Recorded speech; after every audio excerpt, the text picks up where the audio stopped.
Hello, hello, and welcome back to Two Chicks and a Horror Flick. My name is Felicia Connor. And I'm Tawny Ray. And today we are talking about Midsommar. And I'm really excited, and I have to say something else. Tell me. A while back, we were recording an episode, and I think I called it Midsommar. Like, I think I really pronounced the different things. And I thought you had said Midsummer. Like, I thought you had corrected me and said Midsummer, but you probably just said it correctly because I was pronunciating things. But this is what happened. I completely didn't even check. I only thought to myself, I really thought there was an O and an A in this. So if you go to our monthly, hey, this is what we're watching this month, I totally put Midsummer. Like, okay. Not even. And so then when I'm watching the movie and the title comes on, I'm like, there was an O and an A. And then all I thought was, I put all this marketing stuff out there. Oh, no. I didn't even spell it right. That's okay. I'm pretty sure people know what Nobody you were talking said anything, so Yeah. Unless they're like, wow, what's this Midsommar movie? I can't wait to watch it. I don't actually know how you're supposed to pronounce it. I always say Midsummer, but it's Midsommar. Okay. So Midsommar. And the only Midsommar. reason I know is because I listened to an interview with Ari Aster. Oh, And he said okay. it. I was like, oh, okay. So I think what I was saying was Midsommar when I said it once. Okay. And you're like, no, Felicia, which is no, it's not how you say it. So it's like Midsommar. Midsommar. Yeah. Okay. Yeah, Okay. yeah. Got So it. that's what we're watching now that everybody knows.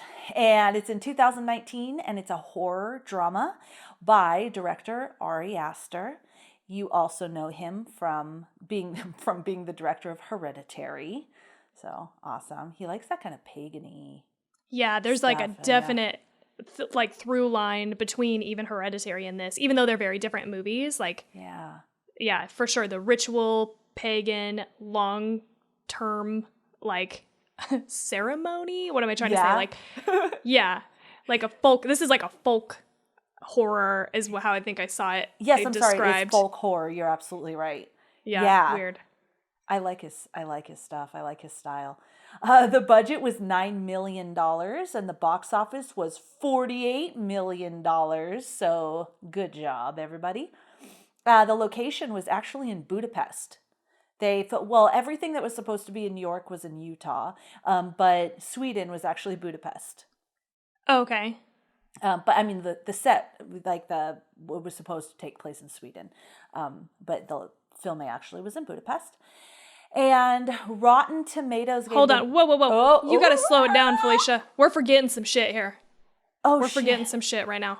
First of all, we are going to spoil this movie and we're going to cuss. I already just cussed, I think. Oops, sorry. And what are you drinking? We didn't even talk about what. Why did I launch into all of this? You just went straight in. You were excited. You're excited to talk about this movie. What is wrong with me, though? This is going to be episode, 45? And we've done this that many times, and I totally forgot about shooting the shit and what are you drinking? Holy shit. Okay. Hey, Tawny, what are you drinking? I am drinking some Ace pineapple cider. Ooh. I don't know if you've ever had it. It's very good, very sweet, but I like it. And yesterday, I was like just bummed. Like I was like, I don't know, very cooped. Jade and I, that's how we talk about it with each other. I'm like, I was feeling cooped, and he was like, I can tell you're feeling cooped. He was like, you want to go do something? You want to get out of this house? Which Jade is very much a homebody. Like I've learned all my homebodiness from Jade. And so that was kind of different than normal. So he's like, do you want to get out of here? And I was like, yeah, maybe I do. And so we went to a brewery, which we haven't been going out, at all over the last year. Like I think awesome. I've been to a brewery like one other time. And so while we were there, I got one beer, one Hefeweizen, and it was really, really good. And then I was like, okay, that's enough beer. I got to go back to the cider. So I had 2 ciders and they were really good. And it just put me in a cider mood. So I was like, I'm going to go get some more cider for our podcast recording. Anyway, that was a long story. No, it's great. I love it. I also had Hefeweizen yesterday. Really? Yes. It was our anniversary, 5 years. Yes. Happy anniversary, by the way. Thank you. We went to a softball game that my daughter she's the team manager. So we went to the very first one we could go to this season. And so we watched that. And then we went and had lunch at this place we love. And I saw there was like this dark orangey beer this dude had. And I'm like, honey, I want that creamy beer. He's like, oh, you want Hefeweizen? And I'm like, yeah. So I had one. It was good. And then I got home and I crashed. And then we went over to a friend's house and just had sushi and just talked and stuff like that. Why am I going into all that? Oh, Hefeweizen. Mm-hmm. Yeah. Today, I'm just drinking a Sam Adams. It's the Boston Lager. That's it. That's a good one. Yeah, this is a good one. Yeah. Nice. And water. Have a big water. Yeah, I got some water too over Simple. here. Yep. Gotta rehydrate. It's getting warm finally. Like I know it's way warmer where you are in Arizona. It's cool. It's warm where you are too. For you guys. Like 66 degrees. Dude, we went and just sat on a porch. Well, it was like kind of a porch for this brewery, like outside in the sun. And Jade and I kept like switching places so that like we wouldn't get like a sunburn on like one side of our face or whatever. Like it was fun. That's awesome. Yeah, it's like 80 something here today. Definitely feels summery. But it's been in like the 60s, 70s. So today is like the first day that it's hotter. Hot. Yeah, for sure. Okay. What have you been watching? Anything exciting? Oh, yeah. Well, I don't know if it's exciting, but we watched just today we binge watch Master Designer, I think is what it's called, and it's in England, and it's like all of these interior designers get together and design spaces. So I got totally sucked into that and was just watching that nonstop. It was good. I like to see what they do. And then you say what you've watched. I can't think of anything. I watched a couple things. I haven't really been watching a lot this week. This last week has been like, oh wow, the last 2 weeks have been totally crazy at my day job, just super, super busy. So I haven't had a lot of time to do much. But we did watch Promising Young Woman last night, and it was so good. Yeah? Like, so good. What did you watch that on? Amazon. We had to rent it. But I really liked it, and that's all I'll say about that, because I don't want to ruin really anything. And then we also watched this horror movie that's like new, because Jade was like, oh, this looks really interesting. And usually, you know, I try not to watch horror movies outside of like a podcast. But we watched The Devil Below. But I don't know. Yeah, I don't really recommend it. It wasn't very good. Like, okay. It wasn't terrible. It was like it was an entertaining watch, but it just felt pretty run of the mill. You know what I mean? Gotcha. Okay. The only other thing that I watched that I felt like was of note is this movie called Monster Hunter with Mila Jovovich. It's like brand new, just came out. And I think it's her husband who directed this. And, you know, they did all the Resident Evil movies too, where she's in there. And I didn't know this, but Monster Hunter is another movie based on a video game that's been around for like 100 years, long time it seems like. I've never played it. I didn't even know anything about it until this movie. And this movie was like crazy. At first I was like, I think I liked that. And then I was like, the more I thought about it, I was like, that movie was fucking crazy actually. And it was weird, and the pacing was weird, and like the casting was weird.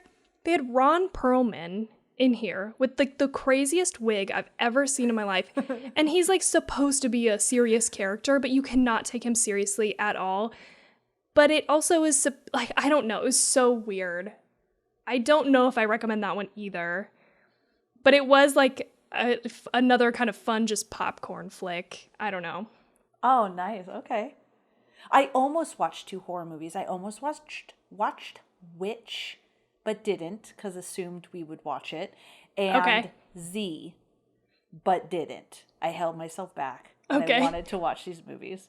You reminded me, I did listen to a new podcast. It's not a horror podcast, but it's a crime one called Crime Junkie. So someone at work mentioned you have to listen to this. So I listened to it.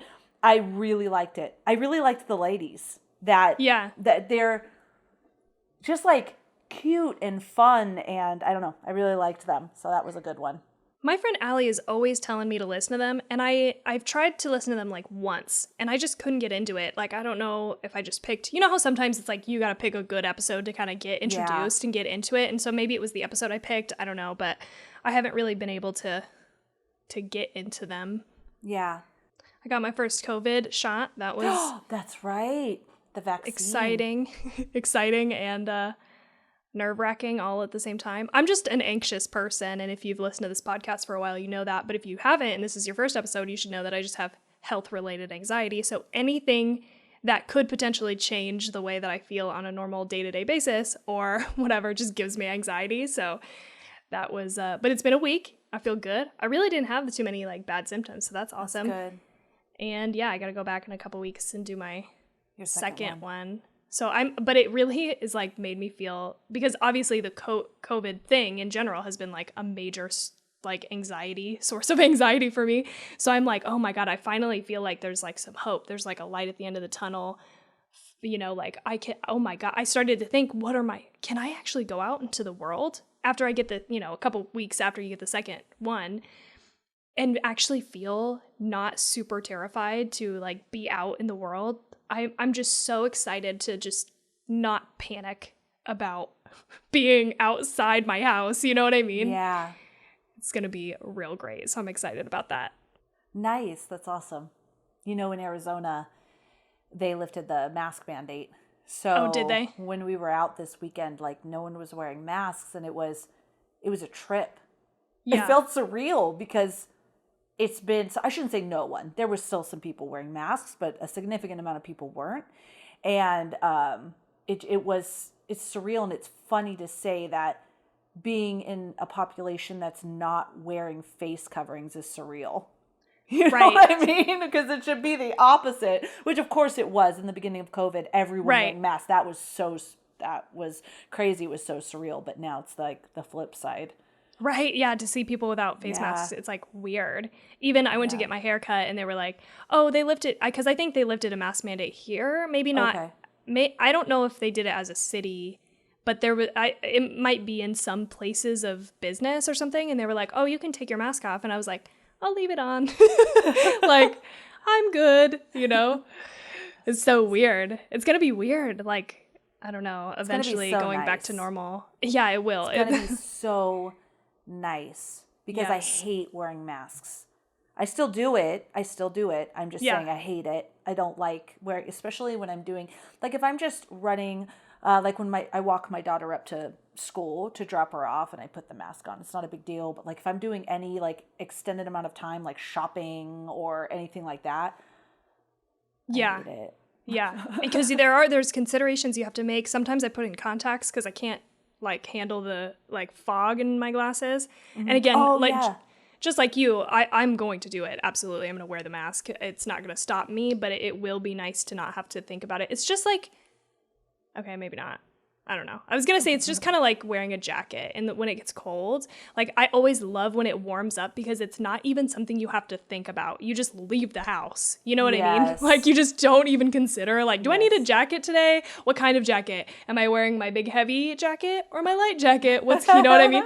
I just like being able to be like, I'm ready. I'm leaving this house, you know? Yes. And I feel jackets are much more comfortable though than masks. In my opinion. Yeah, that's true. In my opinion. Yes. Anyway. Oh, I hate it when my mask has like all these little hairs and it tickles my nose. Oh my God, me too. It gets in your mouth. Yes. I'm always like trying to make sure it's not in my mouth. And then I try to check the mask before I put it on. But there's always a fucking hair that weasels its way in there. It's really not comfortable. It'll be a good day. I will fucking dance in the streets. Once. Like bra burning, you'll be mask burning. No, there was definitely a mask burning happening up here, and I just want to make clear that I am not going to be a part of that. Oh, I didn't even know. So yeah, like that was no. I had no idea. No, I know. I just felt like I needed to put that out there that I was not a part of that, but no, but I will be. You know, Broadway level, dancing around street poles and shit, just super like fucking... Singing in the Rain. Yes, Singing in the Rain style. I love that movie. That'll be me. in the summer when people are more vaccinated, and it's gonna be awesome. Nice. I had my daughter's friend. Her mom works over at Walgreens, and she she called me. My daughter's friend called me and was like, "Hey, do you want a vaccine?" I was like, "What?" And I guess that they needed to give out a certain amount, or like, I'm not sure. So she offered it to me, and I'm like, I don't know. There's a lot of pressure. I'm not sure. I'm not ready right now to leave the house and go do this. Like, yeah. She's like, no pressure. I was like, I'm not even clear what's happening. Like, I didn't know, like, if they need it. I didn't. Are you black market selling this? Yeah, exactly. To me? Is that for somebody else? And you're like, I didn't know what it was. And then my husband was like, no, they probably need to meet a quantity of ones they're doing. And I'm like, oh, okay. I think from what I've heard is like they have to pull it out of like refrigeration, and then they thaw, and then they have to administer them in a certain amount of time. So some people aren't showing up for their appointments, and that's why they're calling people to say, and you can get put on lists in some places, like the call list, that if they have extra at the end of the day, they'll just call you and be like, get in here, we can give you this vaccine. So I think that's what's going on. Oh, see, if I would have known all that, then maybe I would have reconsidered it. I did, but she's a teen. And she was just like, yeah, we have one. And I was kind of like, okay. You're like, this feels like I'm going to now owe you something that I'm not willing to pay for this. If I would have known all that, that makes sense, because else it would go to waste. Okay. Yeah. So I'm like, man, if you can get in on those lists too, where people are not showing up, and you can get in that way, I just recommend looking at it. Because I thought, I'm not going to be able to get a vaccine until like end of May. Like, just no way I'm going to be able to get in there. And actually, I went in because my day job, we're classified as manufacturing workers. Mm-hmm. And so that's how I ended up going in and getting it. But I think, just check it out. If you're somebody who's like, oh no, this isn't even possible for the next couple months, there might be possibilities for you. So that's all. I feel like there is, because like I'm getting phone calls from from teens just slinging these vaccines. So I feel like it's a possibility. Oh shoot, that's funny. And you guys already know the whole beginning spiel about Midsommar, so we are good there. They probably didn't miss it, but it's a folk horror. Ari Aster, Hereditary, 9 million, made 48 million, shot in Budapest. Okay. How much was it again? 9 million was the budget? Yeah, the budget was 9 million. It made 48 million. That is shockingly low, actually. I would have right? definitely thought it was more than that. Oh, yeah. Just the amount of people that you had to pay to be fucking extras. You know what I mean? Yeah. Weird. Okay. Anyway, sorry, keep going. Yeah. So Rotten Tomatoes gave it 83%, and the rating average, which is, I guess, at IMDb, 7.1 out of 10.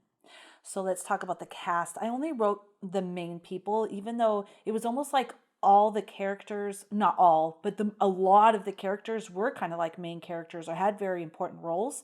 I only jotted down like the main ones. So Florence Pugh? Okay. I think. Yeah, okay. So Florence, she played Danny. Wow, I was really having issues. I put Dai. I think maybe the N on my laptop doesn't press. It's sticky or something. She played Danny. Jack Rayner played Christian. Wilhelm, I'm pretty sure it's Wilhelm, even though it starts with a V. Wilhelm Blomgren, he played Pele. William Jackson Harper played Josh. Will Poulter played Mark.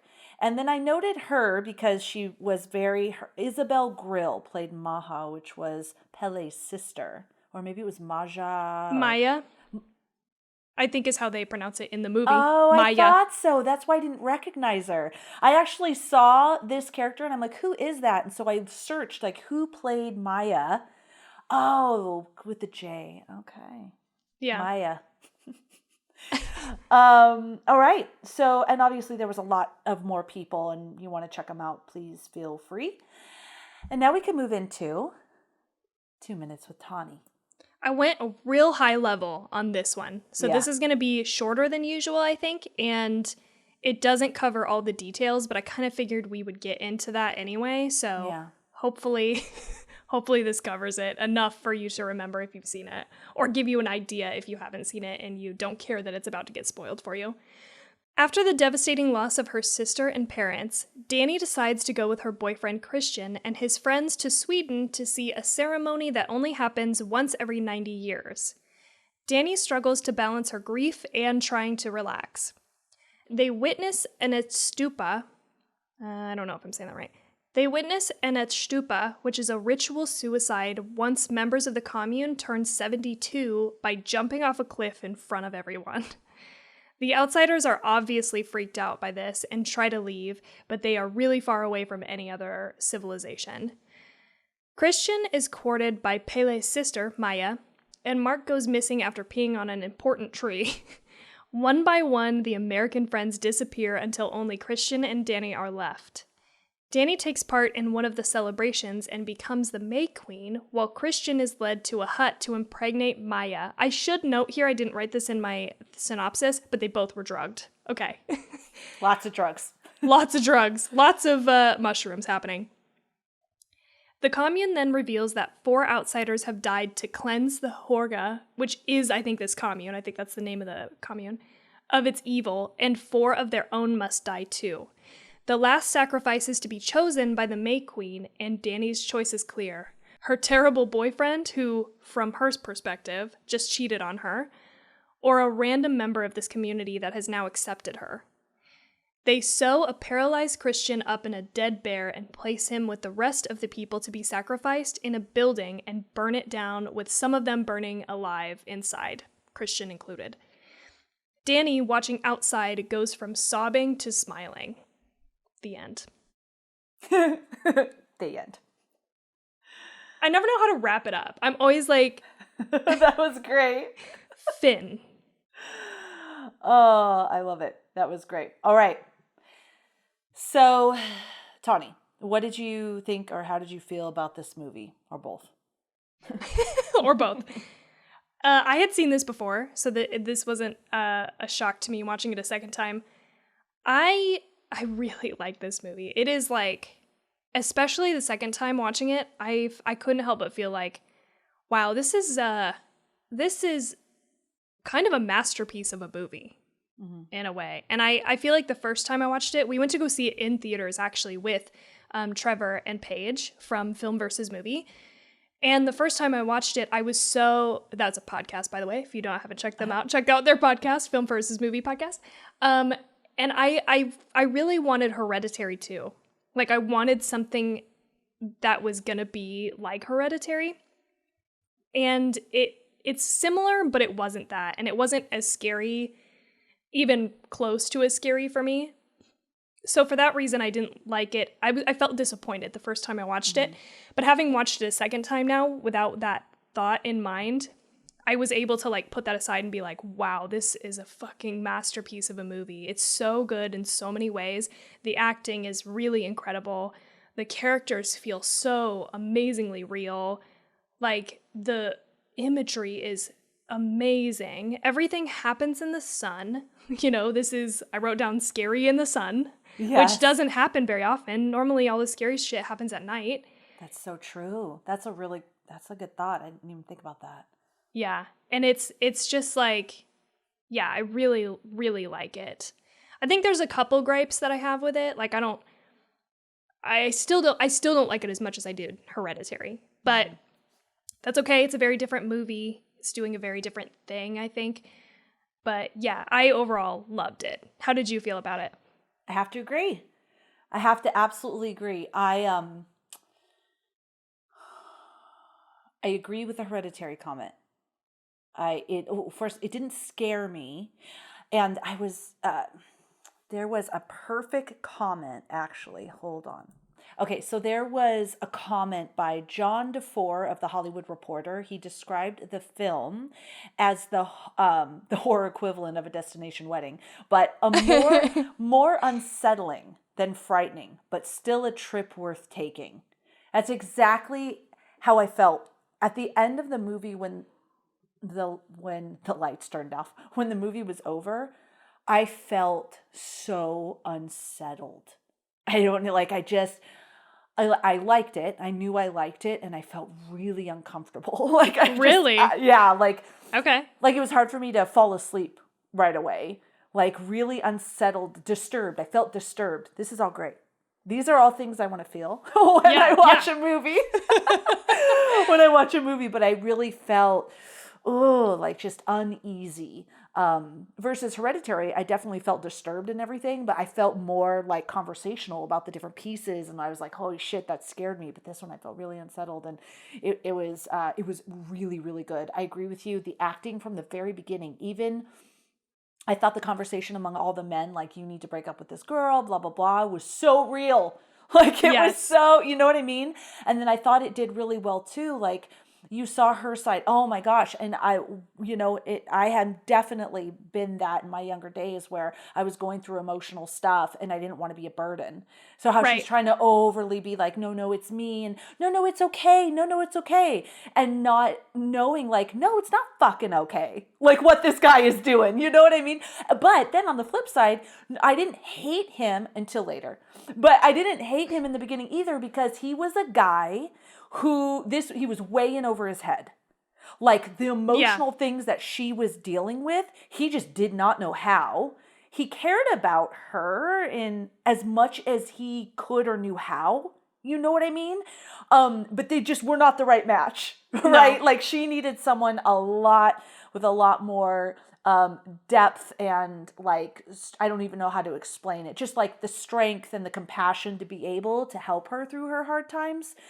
He just wasn't that guy. So I thought they did just such a phenomenal job with that. And then moving into this world. Oh my gosh. And I have underlined with exclamation points, anxiety. Yes. Every time she had an anxiety attack, I was like, my heart was like clenching. I felt it. You know what I mean? Yeah. Phenomenal acting. I really loved the storyline. You knew it was going to turn to dread, but you didn't know when. You didn't know how. You know? And it surprised me. By the way, I thought they were going to sacrifice the May Queen. And they absolutely did not. So it was very surprising as well. Yeah. It was... Yeah, I love those moments with Dani where she's like flipping out, or like anything with her where she's like having a conversation with him, like even after the party where she was like, oh, I didn't know that you were going on this. And all of a sudden it's like her problem. Yeah. I agree. That scene very like just by itself. I agree. I have had situations in the past, like with past relationships where I felt like that. Like, oh, all of a sudden now I'm the one making this a problem, and it's like not a problem, and like, oh no, sorry, okay. She's like, no, come sit down and talk to me, please. Like, come here. Like, okay, it's my fault. I'm sorry. But like, it's this like you can't. You're not like confident enough to stand in what you feel, and so you're apologizing like constantly, and I just was like, oh my God, so well done. Yes, and guess what? The whole thing was his fucking problem. And the reason I'll say that is because just say this relationship's not for me. Right. And totally. This is for anybody, man or woman or anybody that's in a relationship. I don't buy in because, you know, I feel about cheating and all of that. I just don't buy into it. If you're not fucking happy, then be a person, a strong enough person to go up and say, hey, I'm not for you. And will that other person be devastated or sad? They're going to be sad. They might. I mean, they might be sad and they might be thinking the same damn thing. But they're going to be sad, and guess what? They're going to be fine and they're going to get over it. So really, he just kept making her feel more and more like a burden. Now, he wasn't evil because that's not intentionally what he was trying to do. He just wasn't strong enough to say, hey, I'm not happy with you. I want something new. Anyway. Yeah. He was like an asshole, but he wasn't like the worst asshole that ever walked the earth. But he was like a fucking noodle. Like I hated how I do within the context of the movie hate him. Like like you're saying, he's not evil necessarily. Like he definitely has some gray of his own. Like even in the moment he's like, oh yeah, I'm gonna break up with her, and then this awful, devastating thing happens to her. And he, you know, obviously as a human being, you're like, okay, well, I'm not going to pile on to this. Like, I can't break up with her now. Like, I totally get that. But then you've got this added level of like, oh, I invited her to go with us on this trip. No, don't even. And how real is that? How real is that in relationships? Totally. I've had those relationships in the past where, you know, and how good she did. I can think of a relationship in particular that I was way in the past, and I won't mention who, because it wasn't overall bad, but I remember that. I remember like the friends, they liked me and everything, but definitely was this, none of the other friends had girlfriends. So they wanted more of this alone boy time, but nobody could just fucking say that. You know what I mean? Right, so you walk in and you feel uncomfortable, but no one is saying, no one's admitting to, hey, we just want to go as guys. We just want to have a guy. You know what I mean? Totally, It was totally. just so fucking great. I thought when she came in and they're like, yeah. And she's like, yeah, I mean, if it's okay with you guys, I think it'd be cool. And they're like, yeah, it's great. You know, like, even fucking good. Even Josh, right? Like, who is arguably one of the better of the dude group, right? Even he is like, every time she comes around, he just like fucking gets out of there. Like, he like avoids her like a plague. She comes in and starts talking to Pele. Is this the one that was writing the yes, main the thesis, right? Yes, okay. He gets up and walks away into the kitchen. He like doesn't want to have anything to do with her. And it's so like, it sucks because you're watching this through her lens and you're like, I'm not wanted anywhere. So it makes so much fucking sense then when she gets to this commune and people accept her and are excited that she like won this dance. And there's like this whole scene, you know, where they're like grieving with her on the floor. Like, I think, you know, Pele talks about it earlier. Do you feel held by Christian? I feel held in this community. And then she ends up feeling held there. She has nothing else. Her family is all gone. Yeah. I'm sorry. Keep going. Yeah. Yeah. And Christian is like dead, about to be dead, you know, like, oh my God, yeah. So she's like, of course I'm going to be with these people who make me feel like I'm part of something, you know? Yes. Fuck that friend group. God, and fuck eyebrows the most, Mark. Mark. That guy was the so worst. Well, though. He did. I saw him. What's that other movie he's in where he plays like the young boy? It was with Jennifer Aniston, and they have weed inside of an RV. Oh, or something. yeah. He plays the young neighbor boy that goes along, and he's such a goody. It's like so yeah. And then to this, where he's just such a dick, and he's so. He's convincing. So well, it's so convincing. Yeah, I hated it. I was like, you fucking asshole. Yes. That moment too, where they're about to take the mushrooms, and he's just standing there, and he's like, she's like, oh no, I don't want. You know, it's whatever. And he's like, yeah, but we can't do that. It's gonna make for a bad trip because we're all gonna come up at different times. And they just stand there, and he just stares at them. I was just like, you fucking asshole. He's such a jerk. And that boyfriend too. Like, just do the shrooms. She's asking you to please just go do them. She doesn't want to do them. Yes. Right now. You know, you're acting like, oh no, I'll wait for you. Well, now it's very uncomfortable. Your friends are making everyone uncomfortable. She's been through a lot of trauma recently. Maybe she doesn't want to do that. You know what I mean? And then there's her not wanting to be a burden, not wanting to cause a problem with my boyfriend and his friends. And so she does them anyways. God, I hated those guys. Fucking worst. The fucking worst. I actually liked Pele. And he was like, brought Me them too. there for the bad reasons. And I liked him the most. He's nice. But I'm glad you mentioned that that's exactly what they were going for. It was like when she was grieving and they were all grieving in unison with her, is that she felt held by that community, seen and heard and held finally, you know, and that was just really cool how they did that. Yeah. I wanted to tell you that Ari Aster, he said that he wanted to make, I wanted to mention this early on as we talk about it because I think it was really great. He wanted to make a breakup movie. That was his original, a breakup movie where you have the right man is right under her nose and in the end she's able to leave him. But how twisted is that? That the right man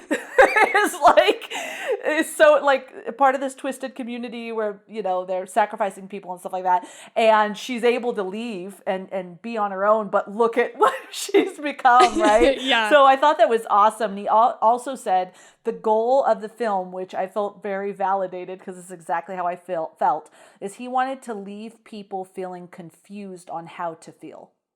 And I was like, yes. Yep. I can definitely attest to, especially the first time I saw it, I felt I didn't even remember at the end of the movie her smiling. I only remembered thinking, was that kind of a smile? Like, did she start to crack a smile? It wasn't until the second watch that I was like, oh yeah, she for sure is smiling. Yeah. She is definitely, you know what I mean? So I was like, I don't know how to feel about this, because obviously, like, that's a way overreaction to murder somebody, especially burn them alive because you know what I mean? Like, because they did like bad shit. Just because they did bad shit doesn't mean that they should die. Right. That is, way over the top. But you're also like, okay, you're watching this movie through Danny's perspective, and you're like, fuck this guy. He's fucking terrible. He's not. Yeah. Right. In the context of the movie again. And you're like, okay, well, bye. Yeah. I thought about that ending a lot. And I really liked how she obviously she chose him, and it was right after she saw that stuff. So she was like really and totally immersed in this whole thing for the past several days and high all the time. On drugs. And so then when she chooses him and they burn him, she gets she's like walking in that giant gown, right? Yes. And she's like almost like she's gonna be sick, right? Yes. And then she kind of just like, and she's staring at this burning barn and the people screaming. There's people screaming actually is I think when she starts to look at the barn and it's burning and she's sitting there, and it's almost like you can see. So what are her choices? So her choices are she leaves, which probably isn't going to be so easy. So there's probably days of her, she'll probably be able to leave. I really overthought this because Pele goes to college. So she could probably like convince them that she can leave the commune maybe, because if she acts like, oh yeah, I'm a part of this and I could leave it, but then she's leaving it to what? She has no family. She, at least second degree murder of her boyfriend. Right. What is she going back to? Or she could stay here, that where this crazy shit happened. But she also felt held by this community. It's an escape from anything that she's going back to, which is nothing in her eyes. I obviously don't agree with that. You could make your life what you want, but in this moment. Right. So it's almost like you could see all of these things happening, and then she makes a decision. I saw it as a decision that she's going to stay. That's how I felt too. Okay. The second time that I watched this, because the first time I definitely was confused about how to feel. Second time, I walked away feeling relief, like relieved. And I think that is kind of how she feels as a character is, okay, like Christian is dead. He is dying in this moment in this barn. And all of the things that tied me to my previous life are cut off. I am untethered. I have no connections to any of that. Like you're saying, I don't have a family to go back to.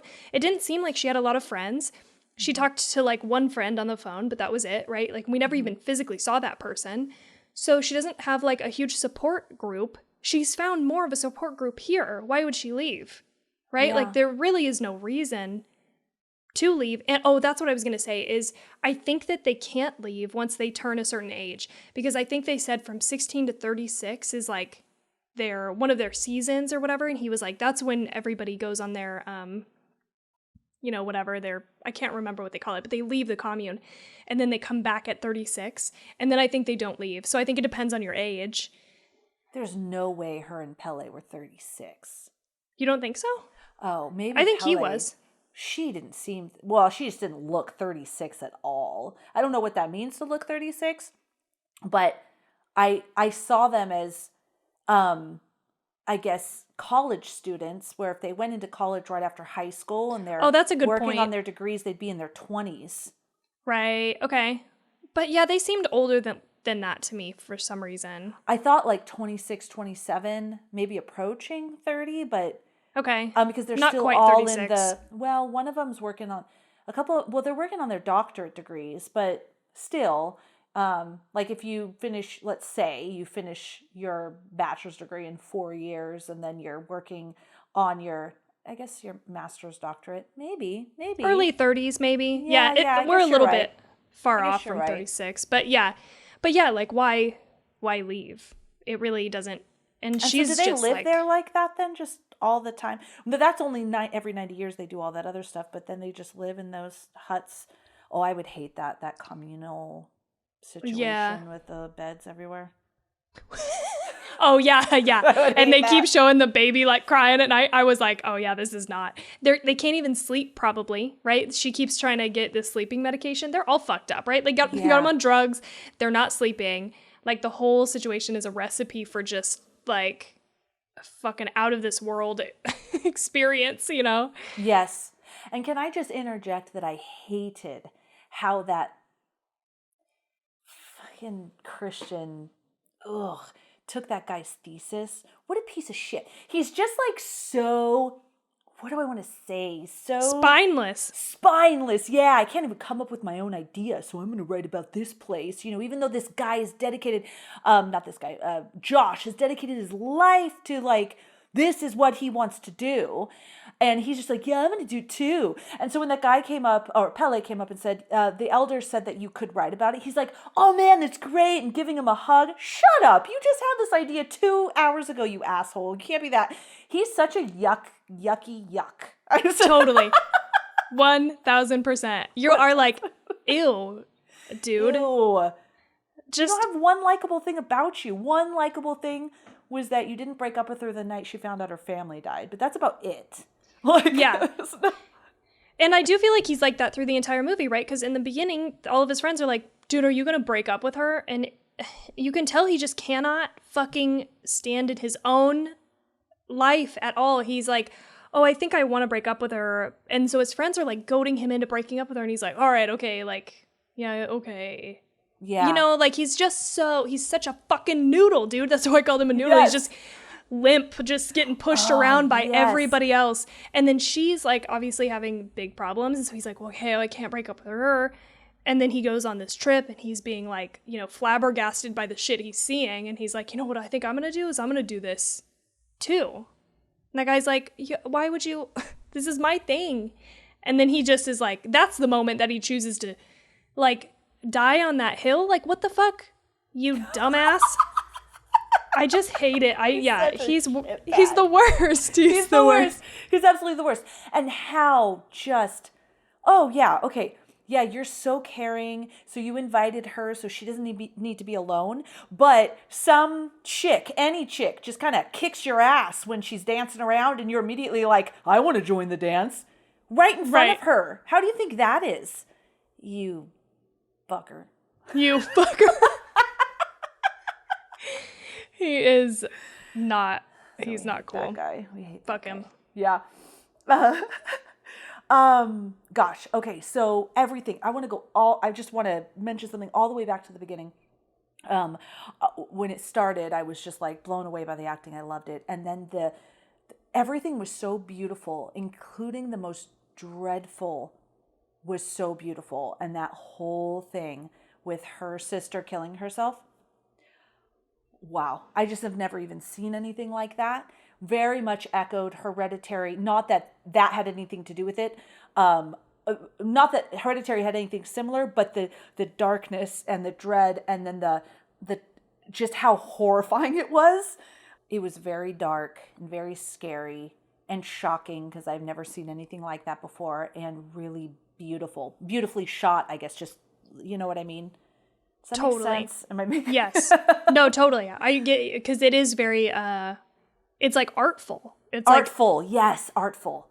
And also it's like really fucking dark and disturbing and horrifying, all of those things at one time. And I remember being like blown away just from this first scene, watching it in the theater. I mean, you're immediately like, you feel that sense of dread. I think that is kind of what you're saying, is it feels like Hereditary because there's this sense of just heavy, heavy dread.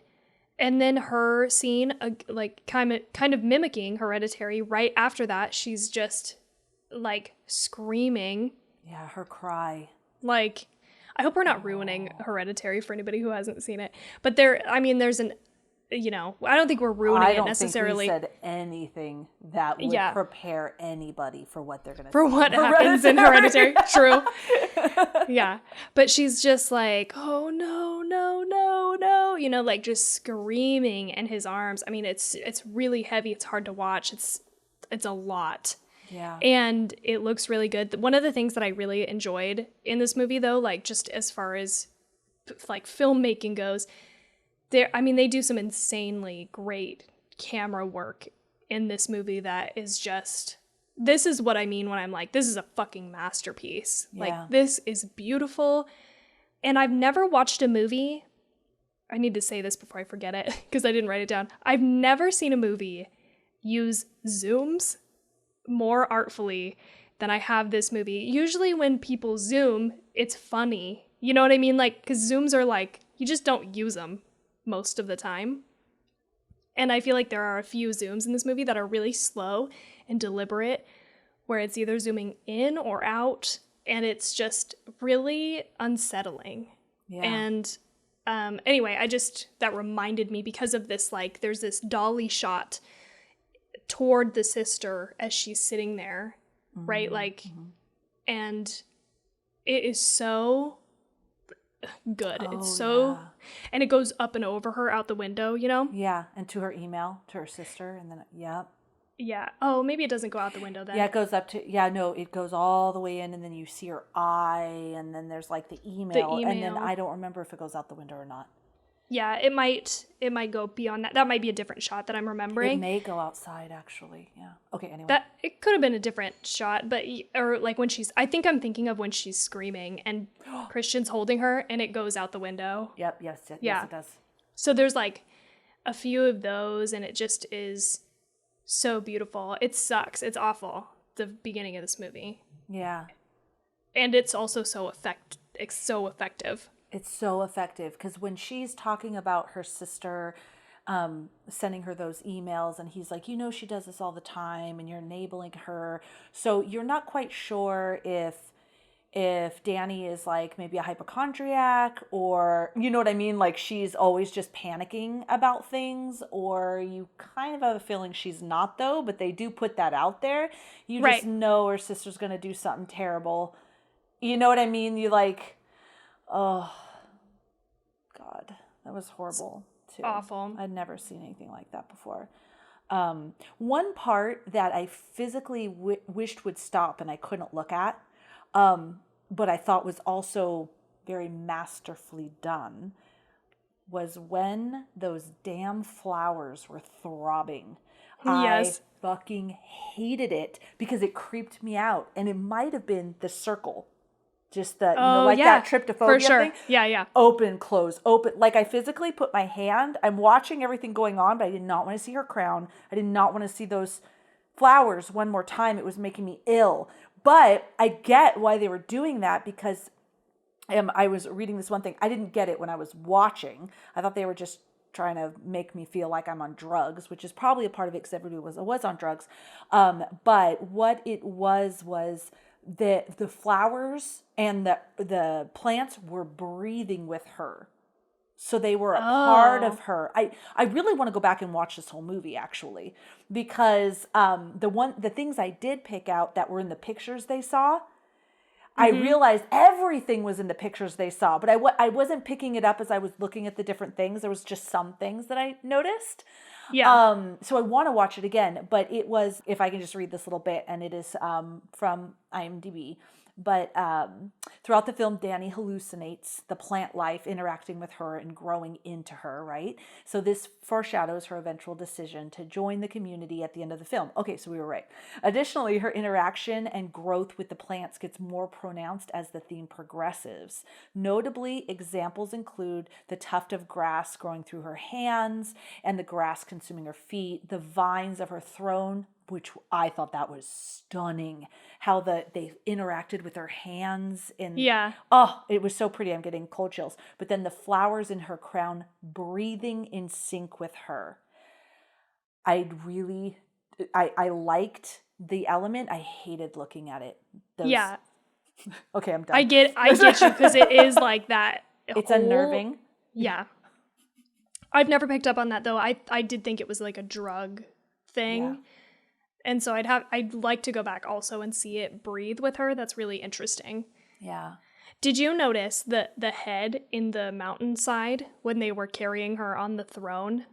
Nope. Like, they were carrying her, I think, to the table. Yep. And there's like a face in the hillside. Yes. Did you read about it afterwards? Yes. Okay, I was like, you know what I'm talking about, yes. But you didn't see it? I didn't see it. I didn't see it, and I read about it that you could see her sister's face in the mountainside, and I don't even remember that. I think I was so focused. I thought that this was the moment they were going to carry her off and burn her. Yeah. I was like, oh shit, here we go. That I didn't even see it. Now I want to go back and see it. I didn't realize it was her sister's face, though. I thought it was just a face.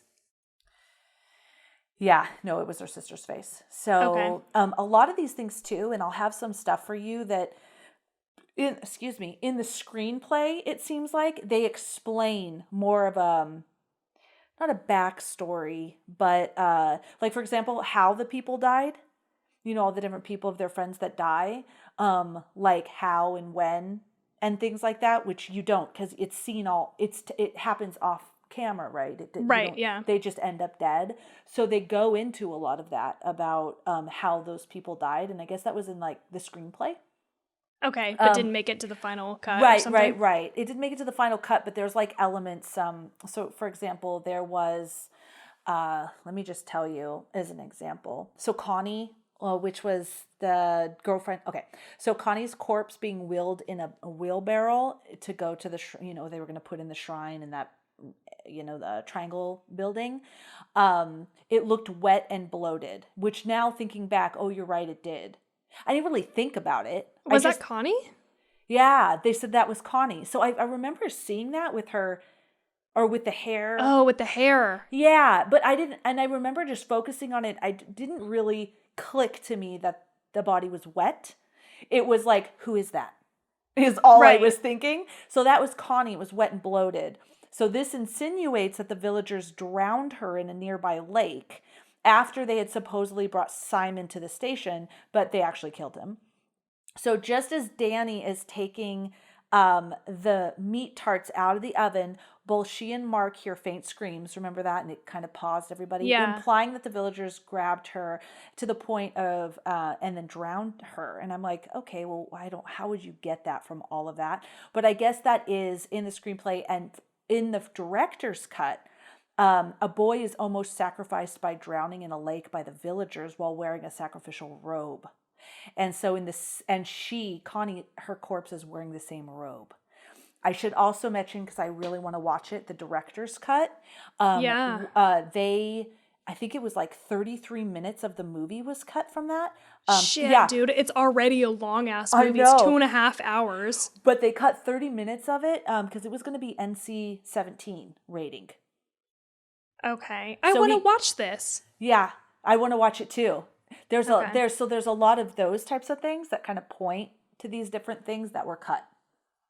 Okay. That makes sense, because I did feel like, man, this could be a lot gorier than it is. Like, it's kind of a gory movie.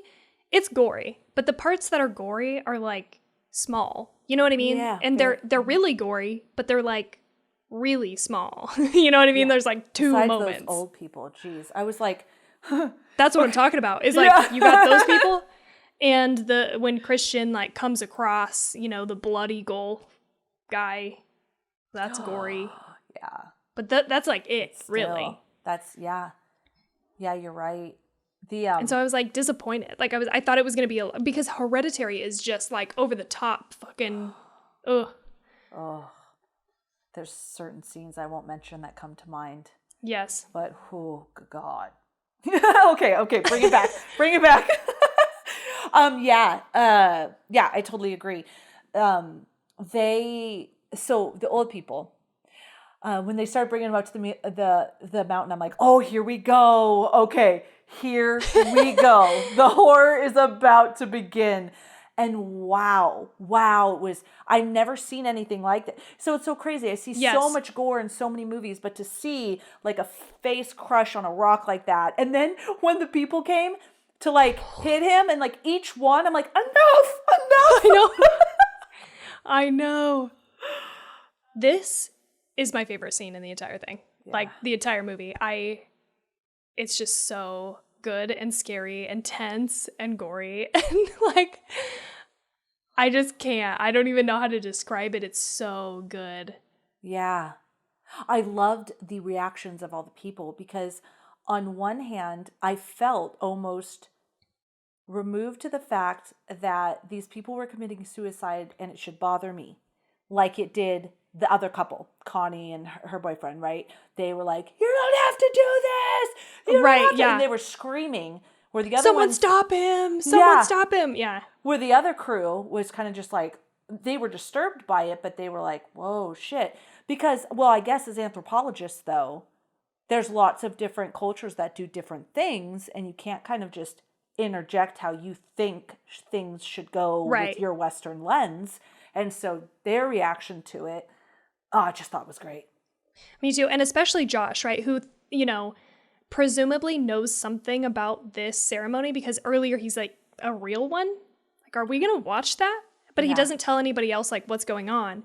And so he, while they're definitely disturbed by it, they seem to be almost more in shock and they don't want to watch, but they're not like, out loud. I mean, Christian is kind of reacting, but not as much as Connie and the other guy.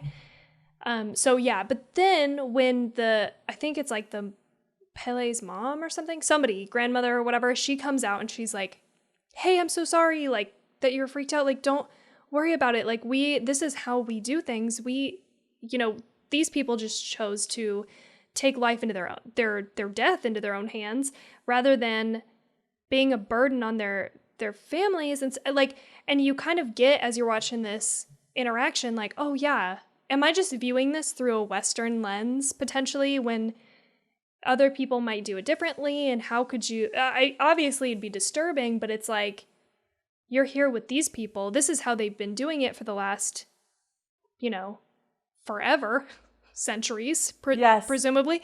So you're like, okay, sure. You'd be disturbed, but you'd be like, okay, I don't know. This is your thing. But this scene is so fucking good. It's so good. This is what I was talking about with the zoom. Like, they bring them up to the top of the, the precipice, and there's this, like, very slow zoom out as they come up on the top of the ridge. Yes. And everything is so bright. It's like almost hazy because they're doing it in the like naked daylight. You know what I mean? The sun is like shining on them.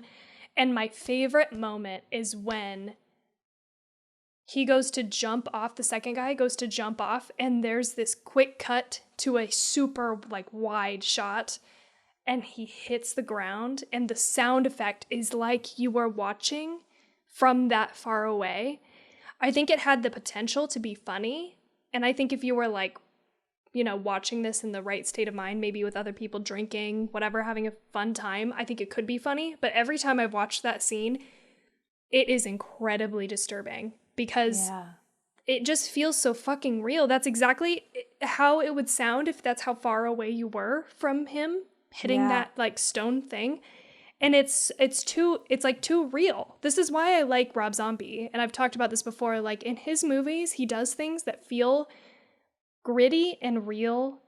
And because it feels so real, it's disturbing. And I think that's why I like this moment and this scene so much. And then also, like, it's unrealistic to think that you just die from jumping off. You know what I mean? So the fact that the second person jumps and doesn't die on impact, but like horribly breaks a leg, and they have to go in and put him out of his misery in almost like the worst way possible. Oh, yeah. It is awful. And then you think you're safe after this scene.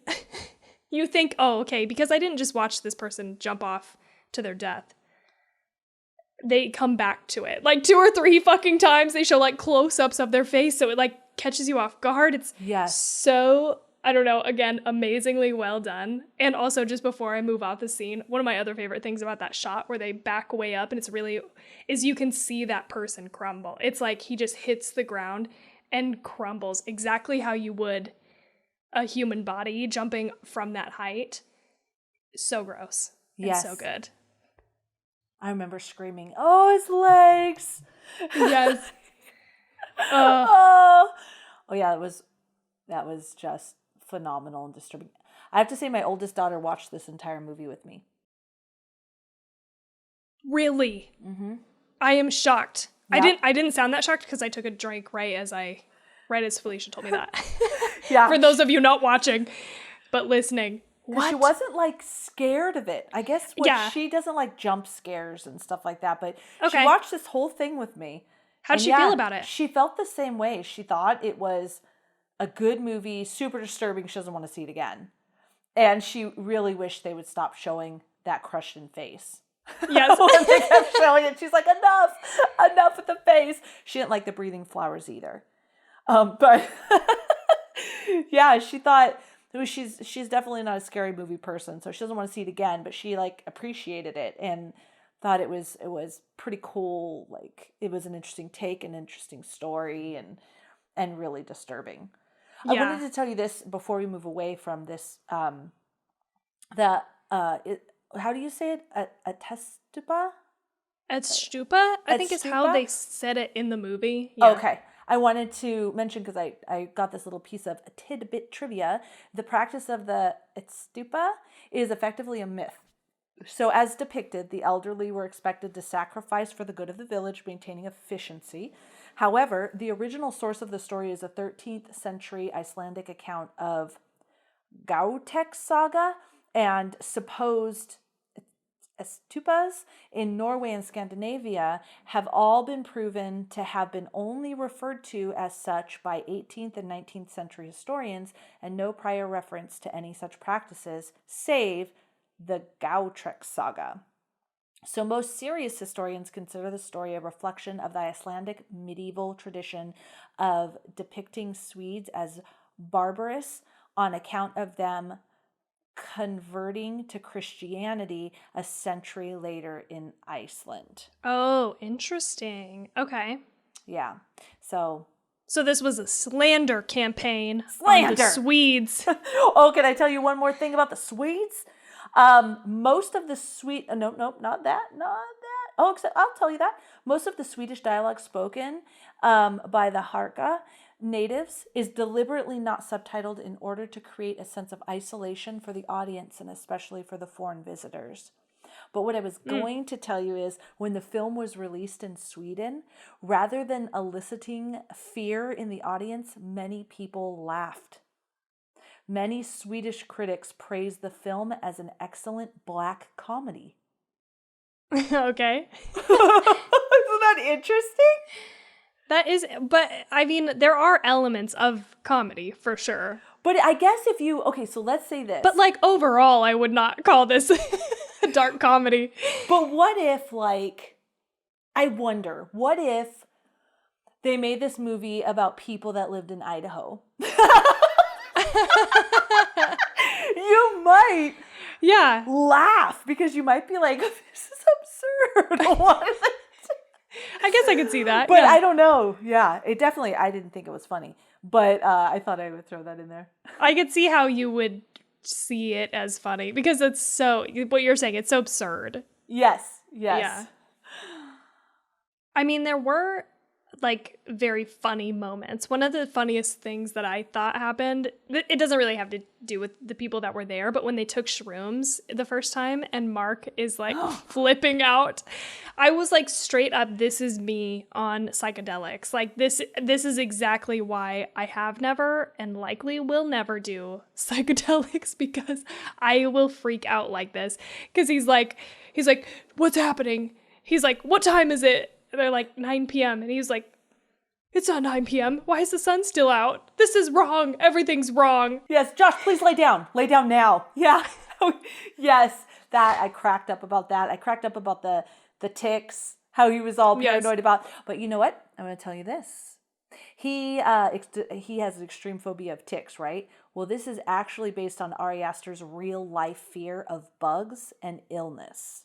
Okay. So, like Mark, Aster wore 2 pairs of socks over his jeans when they were out there filming to ensure he would not receive bug bites. That's funny. I feel that. Yeah, I was going to say, you probably feel that with him. Yes. That's awesome.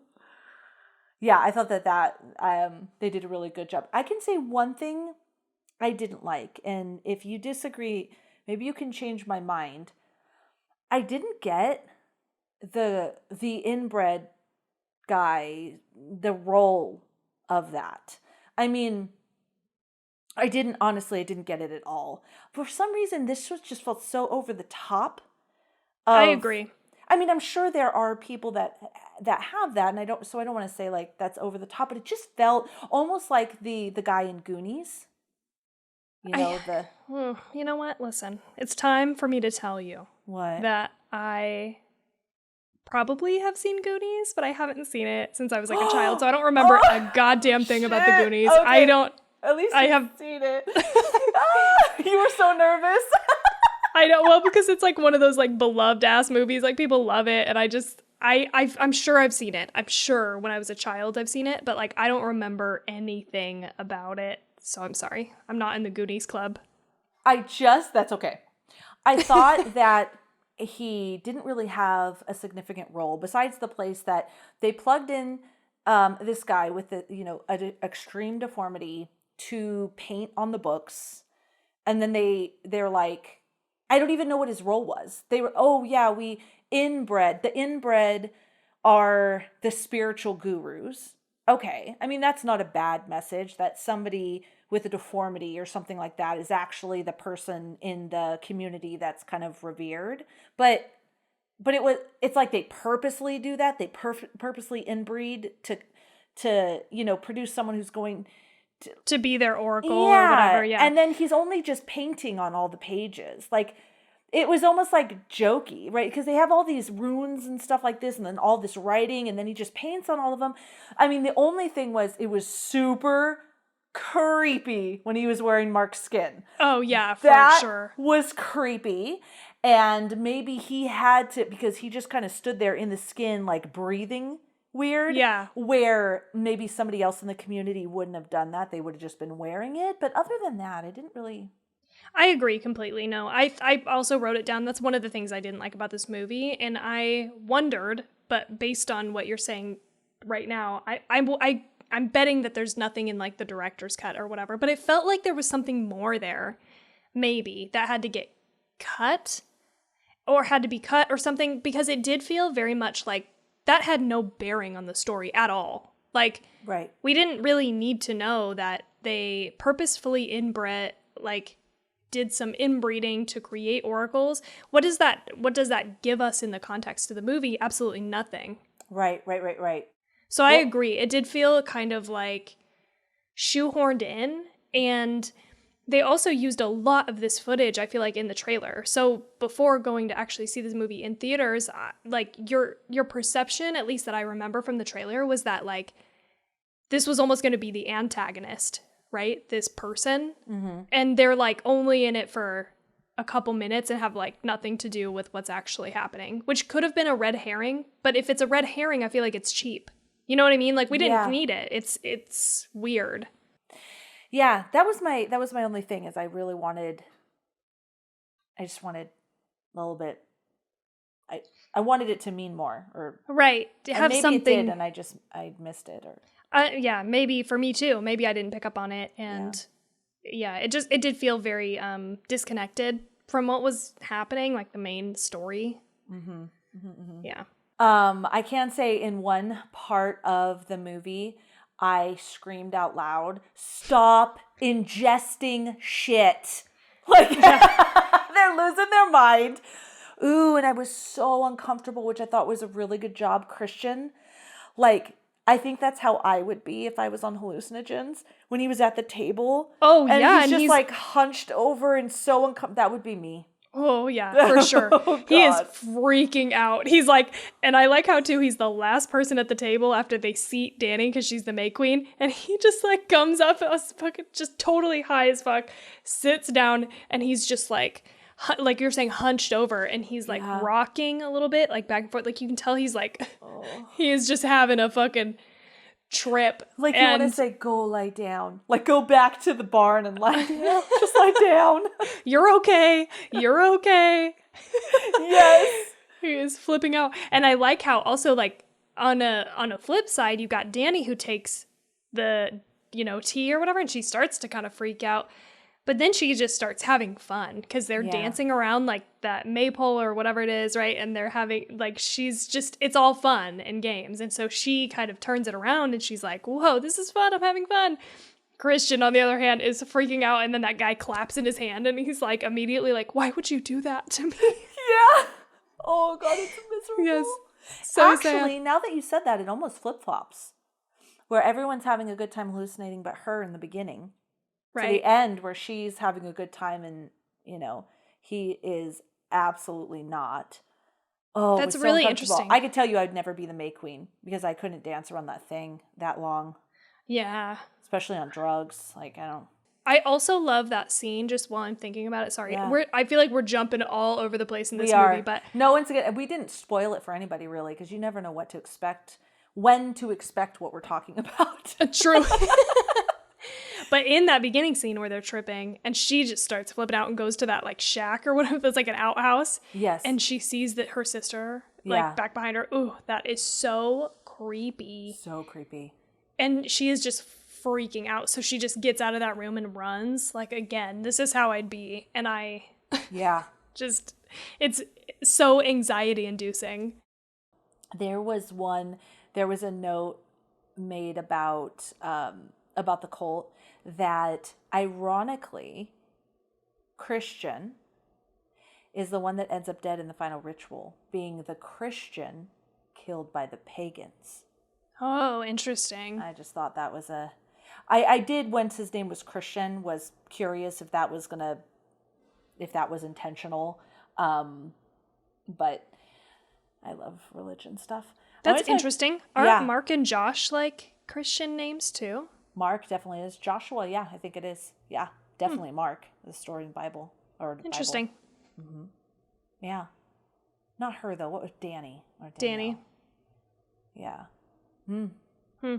Very curious. This is just a little bizarrely fun fact that rich and famous people don't always get everything they want, I guess.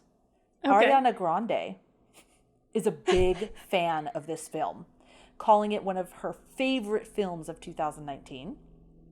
She tried and failed to buy the May Queen gown used in the film at an auction. Oh, shit. Yep. Okay. She also threw a Midsommar-themed birthday party for herself for her 27th birthday. I think that's really interesting. Fun. I wouldn't mind doing that. Weird, crazy Hell yeah. shit. I wanted to do this for our group Halloween costume last year. I wanted to do, Midsommar. Was that 2020 or 2019? Yeah, it must have been 2019. And we went with something else, but I was like, we should do Midsommar because we could all dress up like the members, and it'd be like fairly easy. And then one of us had to be the queen. Yes. Paige How are you going to work? That giant Doesn't matter. Not the highest priority. Highest priority is... Shoot, that would have been easy to make too because you could not use real flowers, right? Just flower material that was in this big, long thing that you traipsed around in all day. Traipsed around. Or even just like, flower, like fake flowers from Joann's or whatever, and you could create like a wire cage or something. Well, that would be hard to walk around in. It would, but again, I'm badass. I was going for office ready. I could go to meetings in my gown. Not you're like, oh yeah, but wire cage. No, I'm trying to have it be a problem anytime I walk through a doorway. Oh my gosh, I love it. I'm in for the accuracy, not for the workability of this outfit. But I am also super interested in cosplaying and stuff. I've never done it. But it is something that I'm interested in when eventually we get back to, non-COVID times or whatever, like I do want to create. I love dressing up in costume. We've talked about this before, but it would be so fun to do like accurate depictions of, actual outfits and stuff. So it's like Ariana Grande, just have somebody fucking make it for you. Like you'd spend less than half the money, I'm sure, recreating the gown. Yeah. I loved that gown too. She looked like a big slug at the end. Yeah, when she's just dragging that thing as she's walking. It looked so heavy. So heavy and so like amorphous. Like it's like so weird. I love it. It's like one of my favorite.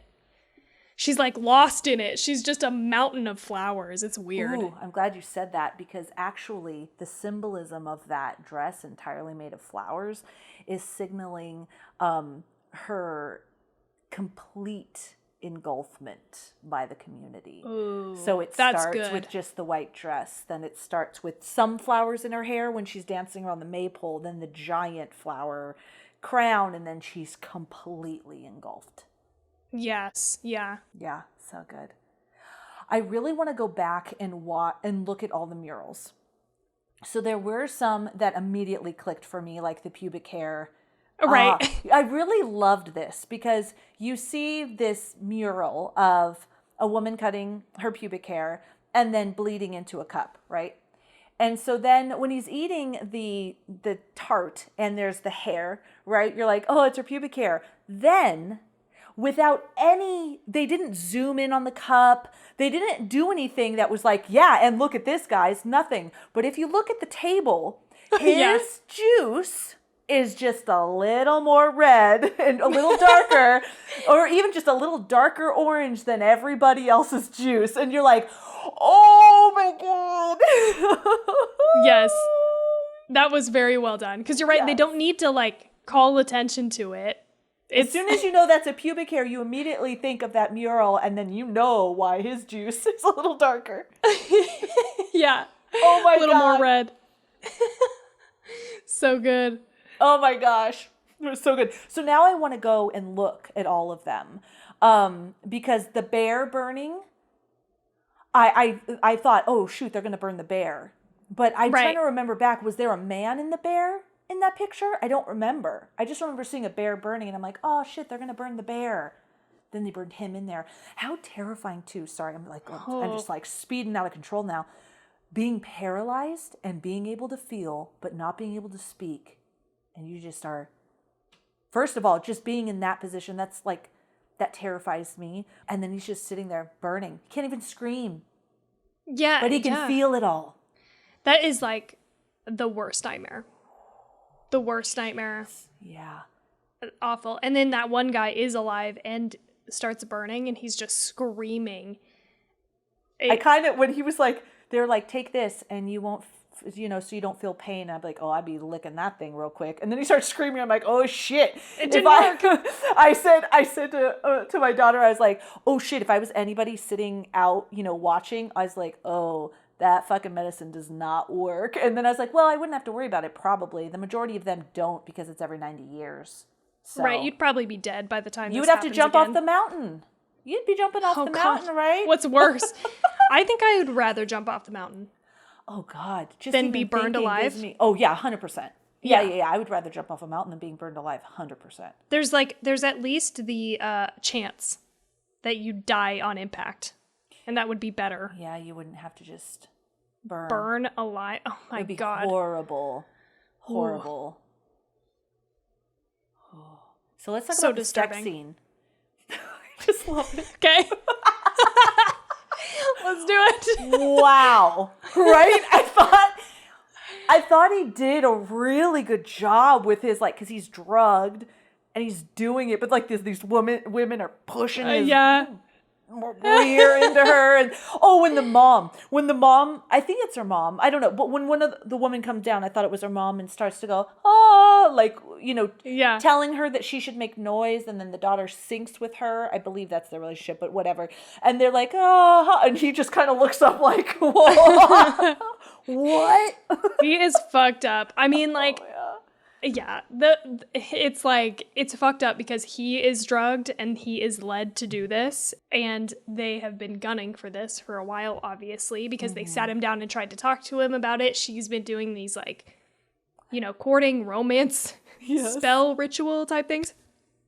So it's fucked up. So I just want to say that on the front end, because it's not like he, in full capacity, like, chose to do this. But it is a fucking... Having said that, it is fucking weird that he was like, okay, let me follow this flower girl who is just laying out, like, there had, I don't know, it's fucked up. It's a fucked up situation. But he had to know that was a possibility, right? Because he had to know that's what she was doing. Come on. He was sat down and asked, hey, do you want to impregnate my daughter? and he's like, whoa, that's a crazy proposition. We don't even see the rest of that conversation. It's just over, right? So we don't even know what happened beyond that. So he knows that's what's going to happen. Or at least somebody's gunning for that to happen, right, with him? Yeah. And then he just like, okay, let me just follow this trail of petals, right, into this hut. There's all these naked women. Also, Ari Aster with the naked people. Just super unsettling all the time. I don't know. Naked people everywhere, yes. And it is so weird and unsettling. I feel like this movie, like 8 times throughout the entire movie, there's like the potential for it to be funny. You know what I mean? But it doesn't quite get there. It's so disturbing and unsettling that it, for me at least, it doesn't cross that line into funny. It's still, and I think this scene had the potential for that, right? Because you've got all these naked women. Everyone going, oh, yeah. This community does everything together, right? It's, they are very connected. It's not like one person goes off and does whatever, right? And so that shows through, I think, in this scene where you've got her being impregnated, and even that, like something that is considered one of the most taboo things is having sex. You've got the entire fucking commune there, right? Like support.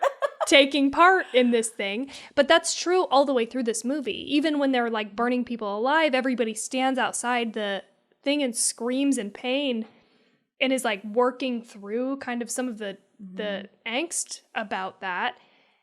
And so it's a theme throughout the movie, right? It's not just that sex scene. They experience joy together. They experience grief, pain, pleasure. They experience all of those things together as a community, as a one. Yes. And that's why it's so all enveloping. Yeah. Is because they're like one big mass. They're not just individual people living in this Harga, right? Like it is the Harga as a whole. And even if you think of that contrasted with when they're back in the city, they're supposed to be in New York. When they're back, it's darker. All the scenes in the city and all of that are darker, or at night. They're alone. They're alone with their grief. They're isolated in their grief and their pain, and then within this community that's bright, and there's even though horrific things are happening. Yes, it's very sunny and comforting, and all of that, like happy feeling. And I can't help but feel like, just to add another word onto that, all of the scenes that happen back home feel very, in addition to dark, they feel fucking dusty. Everything's like musty and like stuffy. And it must be like, fog, that they like pumped a little bit of fog into these atmospheres, but everything feels so fucking stale and just gross. Yeah, so at the end, when she decides to become a part of this community, you're not like, that's fucking bullshit. Oh, well, at least I didn't. I didn't feel like that's bullshit, because the contrast, like, what is she going to go back to? Now, of course, being, just a person living outside of a community like that, there's lots of amazing things you can do with your life. But obviously, just within the context of the movie, there's that compared to, okay, maybe I could overlook some of these.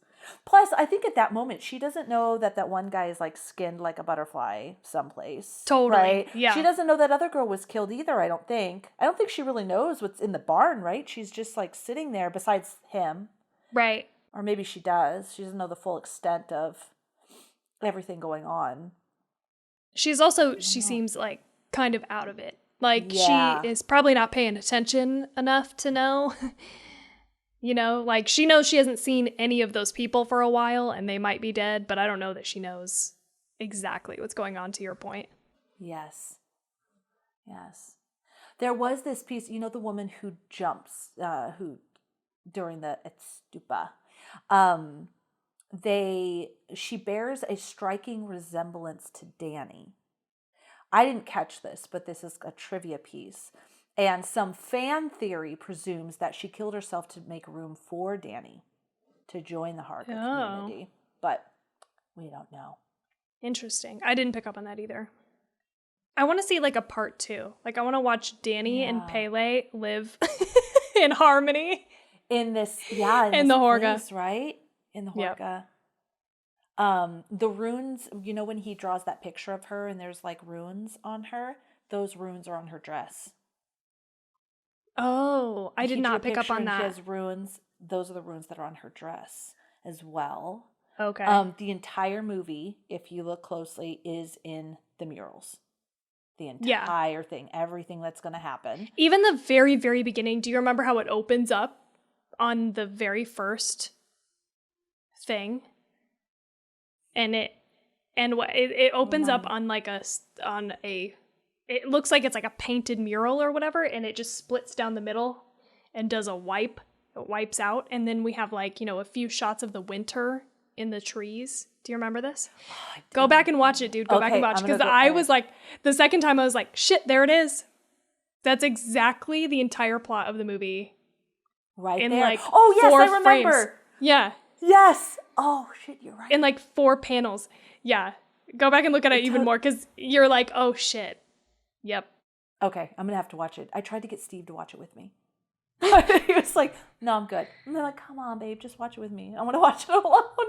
So I want to go back to pick up on the different things, because Pele, a lot of the stuff he says is reflected. For example, he teases Christian, and don't forget about all the Swedish women you're going to impregnate in June. Oh, okay. That's exactly what he did. So it's almost like, and then I want to go back, because the first time I made a connection to the stuff Pele was telling them to what's going to happen was when he comes in the skin, right?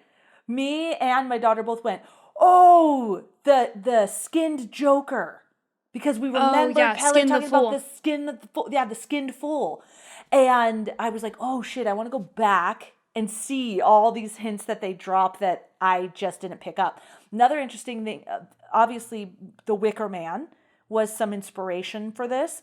And they also had that fool in the Wicker Man. Well, the fool is also in the tarot. There's a lot of stuff about the fool. Yes.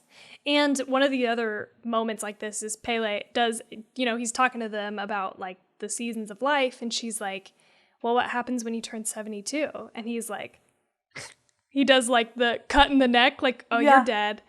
And on the second watch this time, I was like, oh, that's funny. Because I know what's about to happen. But you don't pick it up the first time because you think it's a joke. He's kidding. Oh, you die at 72. No, but it's so casual. He's just like, you're dead. And then he goes back to like whatever conversation he's having. That was one of those like foreshadowing moments. Oh, it's so good. There was something about, oh my gosh, where there was something about in the scene where Christian is in an apartment. I bet it was her apartment, but there's a refrigerator behind him. There's the scarecrow from The Wizard of Oz. And they were saying that was like a foreshadowing to him being burned alive. Oh gosh. I don't remember exactly. Let me think. When all the main characters, when they're at that party. Oh, okay. I just am not astute enough to recognize what's happening on the fridge, because I'm so focused in on the characters and how they're interacting with each other. But on that, there's a picture of the Scarecrow of Wizard of Oz. The Scarecrow was afraid of fire as he was made of straw, right? So they think that this foreshadows Christian's fate of burning alive, surrounded by straw and bodies that are stuffed like scarecrows. I did not see that at all, but I didn't pick up on that either. Yeah. And that when Danny has that nightmare and all that black stuff comes out of her mouth, For me, I was like, what is that? And it was like the smoke that her sister inhaled. Oh, okay. That's what that was representative of. I'm glad I'm not the only one that didn't go, oh, that's the smoke. No, I didn't. Okay, I didn't. I didn't pick up on it. There is also above her bed, you might have picked up on this because it's pretty in the forefront, but it's right in the beginning of the movie when she's like sleeping and he comes in to get her. There's like a portrait of a gigantic bear, like, and the little girl with like a crown on her head is like, I think, like touching the bear. Up. I vaguely remember seeing that picture because it was really prominent, but I don't remember anything else about it. I think I just kind of pushed it away. Yeah, I think there's a lot of like hidden Easter eggs in the artwork, you know, like before we even get to the commune. It's interesting. Oh, I love that. Now I want to watch it again. Yes. Yes, I can't wait. Last thing I want to say that I have written down is just, I mean, I've already talked a little bit about this, but there's like some genius just filmmaking aspects. And there's like a lot of these, but I only wrote down 2. But the bathroom to bathroom transition, do you remember this? When she was in the airplane? Yeah, to the airplane bathroom where she, I mean, just phenomenal. Like, I was just so blown away by that. It was so good. I literally said out loud to my daughter, wow, their bathroom looks like an airplane bathroom. Like, why? Like, that split second before I realized she was in an airplane, I thought, why did they decorate it like that? Yes. So good. And, you know, I feel like they do kind of the same thing in Hereditary sometimes where it feels like you're looking at the set through, it's like a dollhouse. You know, they did that at least one time that I can remember when Christian goes into the house and has that conversation and he gets up and moves from one room to the other and they, you know, like truck through, like past a wall. The camera moves past a wall into the second room where he sits down. It's so well done. And then the other thing is when the camera, I love this shot. I love anything like this camera work wise because it makes my stomach flip and I really like that. But it was like following the car and then it goes up and over the car and comes back around and is upside down shooting at the car driving. And then they cut to still upside down from like the car's point of view on the road. And there's like a sign up at the top and it like flips back over the sign. Like, I love that type of stuff because it makes you feel like you're on a fucking ride. Like you're getting like lulled into this world in an unsettling way. I don't know. I just thought it was like really, really well done. And I don't think a lot of movies do this. But when I see it happen, I really fucking enjoy it. I like some moving camera shit. Yeah. Oh, yeah. They were phenomenal with this. It was a masterpiece. And even, I didn't even catch right away, but how the food was moving just very slightly. To make you feel very, very uneasy. Oh, I did want to tell you about, so Pele mentions that Maya has just become Bixmding. That's what he had said. It's, okay. It's literally BYXMYNDIG. Bixmding. Anyways, this is Swedish slang for the age of consent, which is 15 in Sweden. Isabel Grill, who plays Maya, was 20 when the movie was filmed, which makes me feel better. But this is something that I noted. My daughter even said it. She looks like she's 13 years old, 14 years old. Yeah, really young. This guy didn't even question it. Okay, let alone him being led and doing all that. There was some looking going on. Didn't even question. How about when they were like, hey, do you want to mate with my daughter? And not even like, how old is she? Or, you know. Yeah. Like, I'm not saying anything about Sweden age of consent or anything like that. I'm not saying anything about that. I'm just saying they're from New York. And so it doesn't even faze him. It's almost just like, okay, whatever. And she very much looked like she was like 13 years old. Young as fuck. Very young. Yeah. So weird. Yeah. Uncomfortable. Very uncomfortable. But she was 20. All right. So. Okay. But good. not in the movie, though. In the movie, she was 15. It does make me feel better, though, because she did look really young. Yeah. Yeah. Yeah. I'm just going to say it. And I'm not saying this is every parent of, kids that are actors, but I'm just saying. I worked when I was in college for a talent agency, and I was, what is it called? Interning in the children's division. Whoa. Some of the parents I talked to were literally like, okay, what is it require? And it's fine. She can do it. He can do it. It's fine. Yeah, fine. We're ready. Just because they wanted their kids to become stars so much, that I got that all the time. Well, this is yeah, it doesn't matter. Where's the audition? It's fine. So much. So that's bringing it back to, it was nice to know that she was 20, because you never know, And sometimes I wonder, this is just random and I'm going to shut up right after this. In movies where there's like real horrific scenes or something and there's a kid, I always wonder like, how that kid, like how it affected that kid. Yeah. Or if it's like not even a horror movie. It's just like two parents screaming at each other and the mom has an infant and the baby is like screaming. I wonder if there's like some deeper trauma in that baby, happens. Right? Because the baby doesn't even know what's going on. It's just in a movie. Yeah. But they don't know to know that. Yeah. Right? Yeah. I don't know. That's a good question. I just, it's random. So it's a good thing she was 20. Yeah. Do you have anything else you want to say about this movie? I think that's all I had written down. Yeah. Oh, sorry. I was just going to say, I did write down, I just glanced at my notes, and we already talked about this, so I'm just going to say, underlined with an exclamation point, that cry, when she was crying. And it reminded me of how much I loved the scream in Ready or Not. And now this cry, this just gut-wrenching cry. Wow, fantastic. Okay. Go. So good. The only other thing I was just going to say, and we've also touched on this, but it's for sure like the modern version of The Wicker Man, right? Like The Wicker Man feels old because it was made in the 70s, and I think there's like an element of just like things that might have been creepy then that are less creepy now and more funny. And now, and this movie, like I said, it really comes up to that line of being funny, and sometimes there are humorous moments, but overall it's unsettling.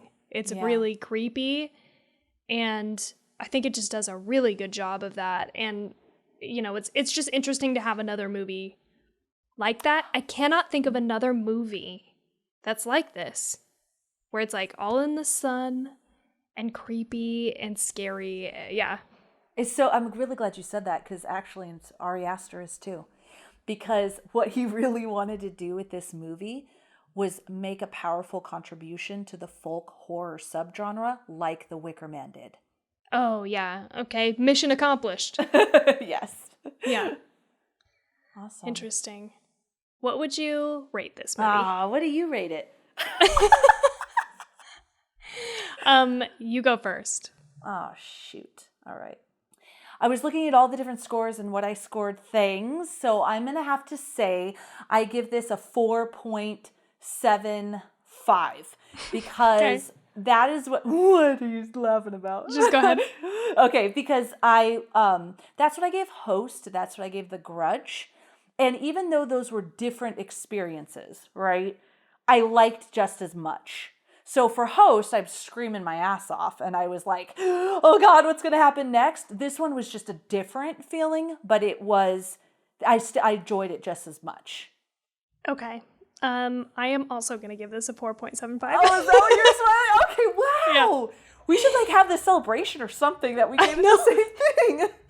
I thought I was going to give it a 4.5, but then I went back and looked at all the things I had given a 4.5 to, and I think I like it more than those. Just a little bit, but not quite as much as Hereditary. I still like Hereditary, like top end. It doesn't reach that, so yeah, matching 4.75. Yes. I don't think I've ever given anything a 4.75. This is my first, so. Oh, nice. Yeah. Okay, yeah, I did the same thing. I was like, maybe a 4.9, but then I was like, maybe not, because there were some that were throwing me off. 4.75 it is for this bad boy. Ooh, all right. So what are we watching next? So We don't even, do we know? Yeah, we do. Because it's the Wicker Man, remember? Because we did that little switcheroo, right? Oh, yeah, yes, the Wicker Man is next. Yes. I was like, hold on. We already recorded it, so we're all confused. Yeah. Yes. Yeah. Sorry, I set you up for that. The Wicker Man is what we're going to be watching next. And so that actually, it was really good we took that week off because these two back to back, how awesome. The only thing I wish is that maybe we recorded after so that we could have like made parallels and stuff. But I think that you'll hear it in the episode. Totally. Yeah. Mm-hmm. So that'll be good. And something else that I wanted to bring up is we have a couple new reviews. Oh, shoot. Oh, this is exciting. Let me pull them up here. So first one up is from Jesseltop. These ladies are amazing. Not only are they extremely knowledgeable about the horror genre, they're also very funny. I truly enjoy listening. Keep up the great work. Thank you. Oh, I'm pretty sure that's Jess from Horror Movie Crew, so thank you, Jess. Oh, yes, thank you. Thank you. Josh Mannequin said, I never miss an episode. I can't wait to listen to the new episodes and laugh along with the gals. They've been a great addition to the horror podcast community and the horror genre in general. Aww. Thank you, Josh. That's also Josh from Horror Movie Crew. Aww. Then we've got Agent Cooper is my Patronus. Nice. Okay. If there's a reference there, I'm not sure that I understand it. I know what a Patronus is. And then the rest of that, you lost me. Agent Cooper. This might be one of our Rye Smile Films friends. I think. They said, I love listening to these two take a dive into the world of horror films. This has quickly become one of my favorite podcasts, and it has made me go back and watch some films that I didn't initially like. Keep the episodes coming. Cheers to you both. Oh, cheers. Thank you. Cheers. That's awesome. And by the way, I don't have anything in there though. She's okay. Fake cheers. By the way, fake cheers. Gulp, gulp. But when I searched Agent Cooper, there's just a lot of them. The first one that came up was from Twin Peaks, but there's a lot. So I'm not sure, but I love it. Okay. Now we have We Love Horror. So thank you, Michael from We Love Horror podcast. Tawny and Felicia from Two Chicks and a Horror Flick are so knowledgeable in all the films they discuss. Their banter back and forth is so entertaining, and I could listen to them for hours. What a fantastic freaking show, ladies. Keep up the fantastic work. Thank you. Thank you, Michael. I want to do it forever, all day long. I know. So nice. Okay, last one is Erica Michelle. I'm not sure if I'm saying that right. I apologize. This says, love the deep dives they give into the different movies. I appreciate that even if they don't always agree with each other or other horror fans, they're not afraid to give their opinions and back up why they like or dislike something. I tune in every week, excited to hear their thoughts and find out what they're drinking. Oh my God. Thank you so much. Thank you, Erica. That means a lot. I'm like on cloud 9 right now. Me too. I'm so happy that other people like it besides us. You know what I mean? I know, yeah. It's been a really long time since we've read our reviews on Apple Podcasts, just because we've had so many like guest episodes, and we don't want to do it on those because we feel like, just the process of talking to an extra person sort of like elongates the episode. So we haven't gone into it in a while. But thank you guys so much for your reviews. And on that note, if you like this podcast, please give us a review and subscribe and share it with somebody else who would love this type of content. And we also have a Patreon. If you want to support the show, you can go over to Patreon and get involved at a couple different tiers. We also have a Discord we have a free level of Discord too, where you can just get in there and talk to us about like horror stuff. I'm super excited about that. Mm-hmm. And I don't think that we've talked about this yet on an episode, but something that I just want to say as far as like my intent for the Discord, I'm pretty sure if you listen to podcasts, you know what I'm about to say is like when you're listening to an episode and something happens and you like want to interact with the person that's talking, like you want to be like, oh yes, I agree, or no, I don't agree, or that thing you were trying to remember is this movie, or what, like it's really difficult to have that interaction. And I think Felicia and I both want to break down that barrier to communication as much as possible. And we just felt like Discord was the best way to do that. And so even though we have a free Facebook group where we're still catching people, like our ideal situation is to move people over to Discord because it's like really simple to just get in there and have like a chat conversation with people. And that's like, that for me is ideally, on top of talking about other horror stuff, like movies that we like or news that's going on, I felt the need to tell you all that so that you know to interact with us there. How meaningful it is to us. How much we would love to interact with you there for sure. Yeah. I agree with you. Well said. Well said. Sorry, I hijacked that, and now you can tell everybody where to find us. Oh, well, you can find us on Discord.